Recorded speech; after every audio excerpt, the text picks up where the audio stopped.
And then there were three. Jenna Ellis is now the latest Trump attorney or former Trump attorney to flip in the Georgia election subversion case. She pleaded guilty to one count of aiding and abetting false statements. She's also going to cooperate with prosecutors who are recommending 5 years of probation and for her to pay $5,000 in restitution. The former Trump attorney delivered a tearful statement to the judge while pleading guilty, disavowing her participation in the former president's effort to overturn the 2020 election. I endeavored to represent my client to the best of my ability. I relied on others, including lawyers with many more years of experience than I, to provide me with true and reliable information.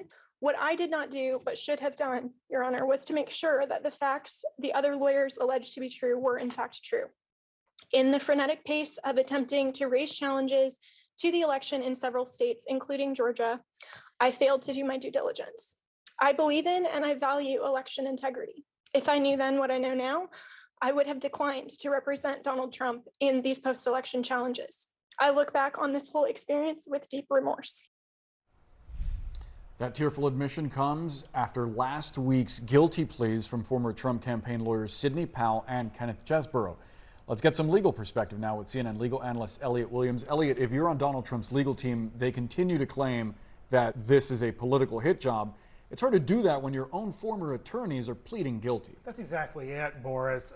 In order for someone to plead guilty, they have to admit that they committed a criminal offense. And not only that, a judge has to accept the plea. If the judge thinks that either something is political or a person is just pleading guilty to make a case go away, they won't accept the guilty plea. So the whole idea that this is a hit job keeps getting undermined every time one of these people pleads guilty.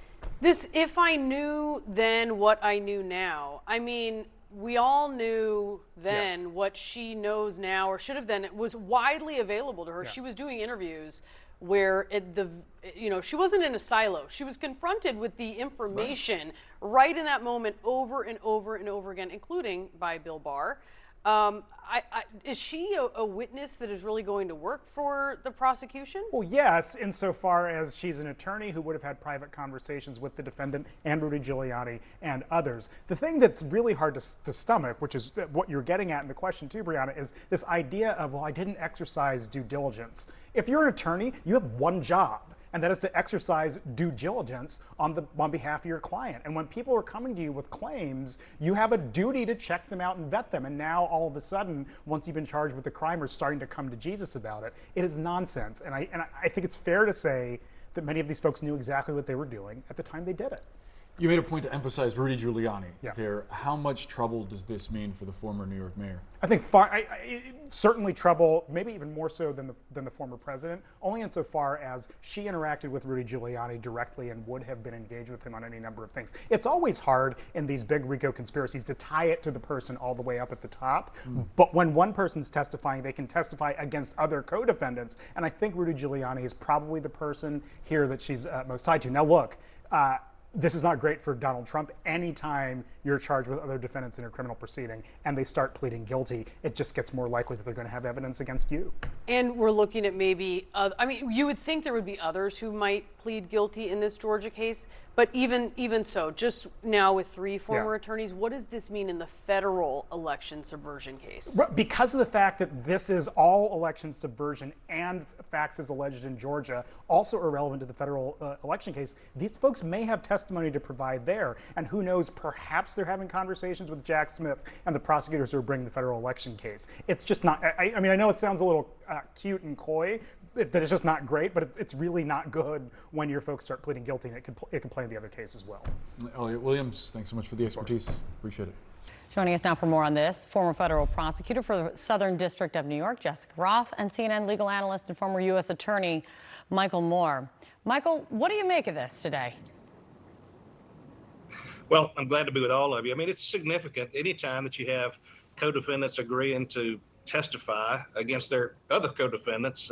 That's a big deal, and certainly not something that I'm sure that Trump and other people want to hear. I was interested in a couple of things. One, the sentence itself, the plea itself is sort of in line with what we've seen. That is probation, first offender.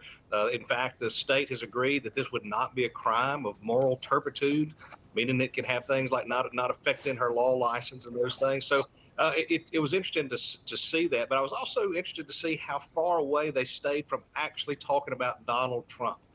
They talked about the Trump campaign.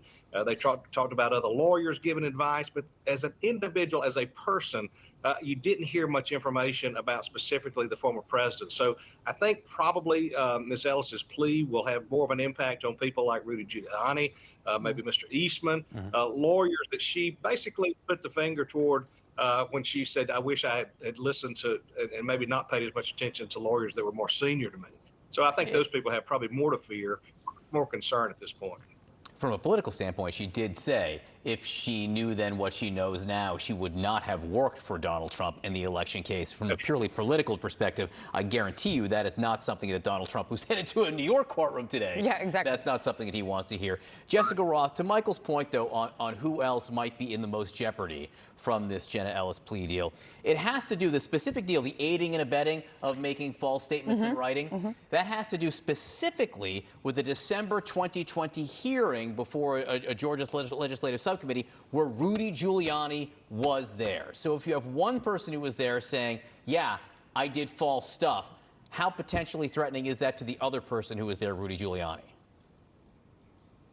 I think it's very threatening to Rudy Giuliani. I mean, she was effectively saying that she relied on him, although she said there were multiple lawyers who had greater experience and expertise than she did, and that she relied on them and that she wished that she had it. So she's pointing the finger squarely at Giuliani. So I think that increases the pressure on him. It's not clear to me that under any circumstances Giuliani would cooperate, but perhaps he would enter a guilty plea at some point, and this increases the pressure on him to do so. And she could be a very effective witness also on the point that she was making, that she now understood that there had not been fraud in the voting in Georgia, because the things that she was pleading guilty to having aided and abetted as false statements were allegations about people having voted who should not have. And so she's now essentially recanting that and saying that was false. And she now acknowledges that was false.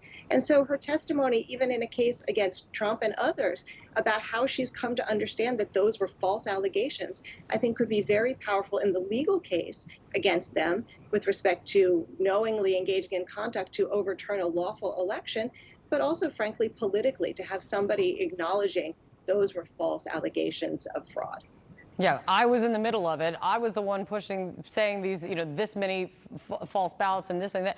And I now know that those are false statements and acknowledge those are false statements, saying to a judge in a courtroom as part of a plea deal. Michael, do you think, from what we have seen so far, right, 4 cutting plea deals, 3 of them being former Trump attorneys, what does this, is it wrong to assume that this could be a domino effect then, of this will lead to more people looking to get plea deals?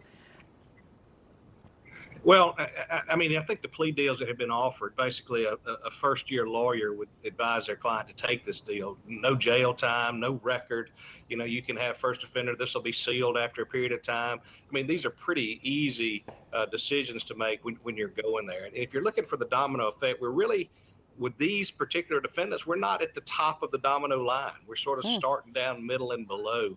And so you don't see necessarily, if you think about it, you want to push the domino that's near the top, or at least push it in the direction toward the top. And this seems to be pushing it sort of in the middle.